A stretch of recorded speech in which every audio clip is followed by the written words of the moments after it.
Hello everyone good morning. तो आज हूँ संडे आ सकाल सकाल मुझे चूड़ा संतुला बनई जोटा कि देह बहुत ही हेल्दी खियापिया सारी तापर मु बसी जाइली बनवाई प्रथमाष्टमी बड़ी अल्प दुईटा बिरी मु भिजेकी बाटिकी ग्राइंडिंग करके बड़ी पारुची बड़ी आमर बाहा करती हूँ जो मान घरे पढ़ुआ पिला था घरे थे गाँव थे माँ हूँ कि प्रियांश आई हूँ जी हूँ पढ़ी एमती पारिकी बाहा करते किंतु जेहेतु बाहर अच्छु तो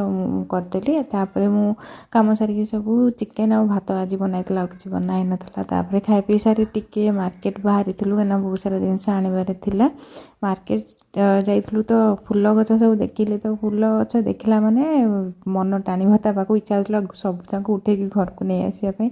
तापर प्रियांश को टिके पार्क नहीं जाइलु ता माइंड फ्रेश करने बहुत सारा मस्ती करके आसला बेलू पेस्ट्री खाई घर को फेरती। जब भिडियो भल लगे लाइक शेयर